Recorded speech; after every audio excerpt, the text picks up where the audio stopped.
ओम गण गणपतये नमः। ओम नमः शिवाय। शिव जी सदा सहाय। ओम नमः शिवाय। गुरु जी सदा सहाय। आकाशवाणी द्वारा दक्ष की भर्त्सना, उनके विनाश की सूचना तथा समस्त देवताओं को यज्ञ मंडप से निकल जाने की प्रेरणा। ब्रह्मा जी कहते हैं, मुनीश्वर, इसी बीच में वहां दक्ष तथा देवता आदि के सुनते हुए आकाशवाणी ने यह यथार्थ बात कही। रे दुराचारी दक्ष, ओ दंभाचार परायण महामूढ़, यह तूने कैसा अनर्थकारी कर्म कर डाला।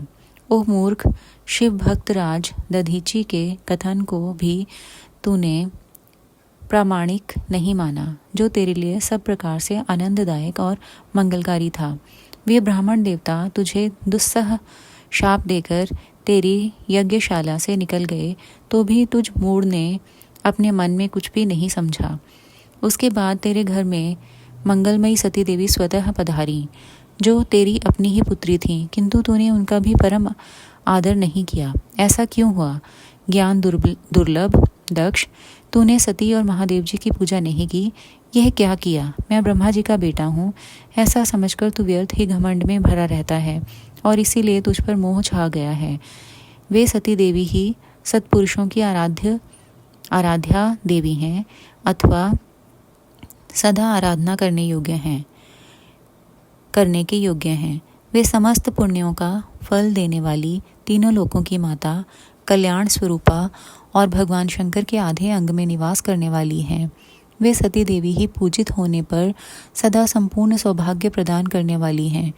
वे ही महेश्वर की शक्ति हैं और अपने भक्तों को सब प्रकार के मंगल देती हैं। वे सती देवी ही पूजित होने पर सदा संसार का भय दूर करती हैं, मनोवांछित फल देती हैं तथा वे ही समस्त उपद्रवों को नष्ट करने वाली देवी हैं।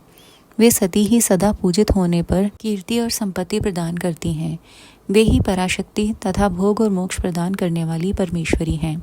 वे सती ही जगत को जन्म देने वाली माता, जगत की रक्षा करने वाली अनादि शक्ति और प्रलय काल में जगत का संहार करने वाली हैं।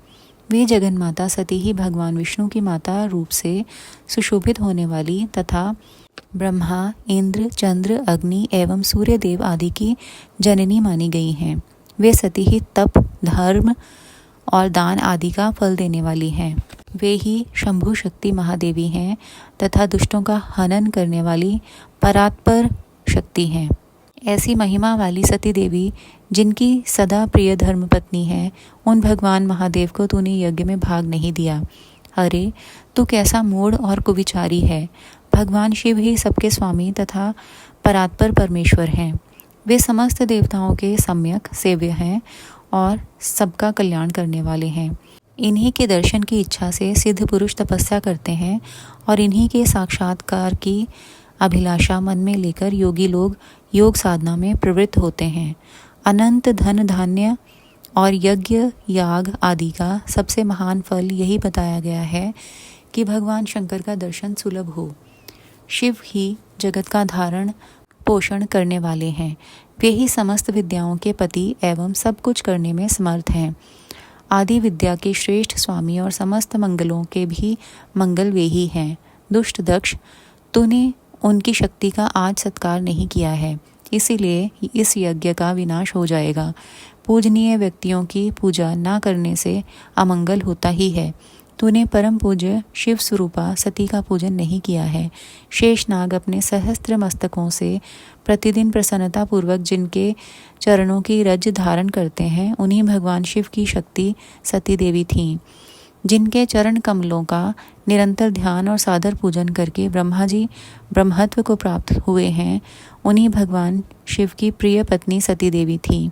जिनके चरण कमलों का निरंतर ध्यान और सादर पूजन करके इंद्र आदि लोकपाल अपने अपने उत्तम पद को प्राप्त हुए हैं, वे भगवान शिव संपूर्ण जगत के पिता हैं और शिव स्वरूपा सती देवी जगत की माता कही गई हैं। मूढ़ दक्ष, तूने उन माता पिता का सत्कार नहीं किया, फिर तेरा कल्याण कैसे होगा?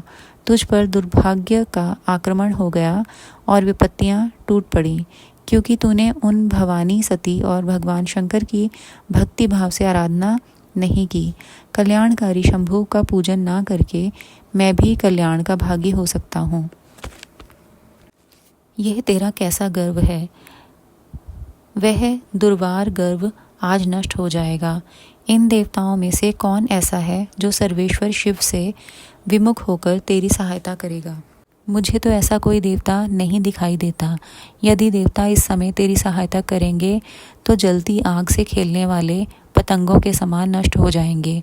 आज तेरा मुंह जल जाए, तेरे यज्ञ का नाश हो जाए और जितने तेरे सहायक हैं वे भी आज शीघ्र ही जल मरें।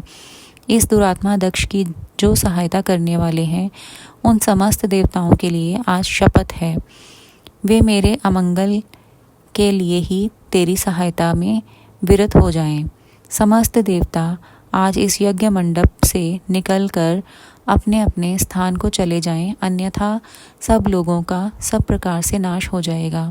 अन्य सब मुनि और नाग आदि भी इस यज्ञ से निकल जाएं, अन्यथा आज सब लोगों का सर्वथा नाश हो जाएगा। श्री हरे और विधातः आप लोग भी इस यज्ञ मंडप से शीघ्र निकल जाइए। ब्रह्मा जी कहते हैं, नारद, संपूर्ण यज्ञशाला में बैठे हुए लोगों से ऐसा कहकर सबका कल्याण करने वाली वह आकाशवाणी मौन हो गई। शुक्राना गुरुजी महाराज, भूल चूक माफ।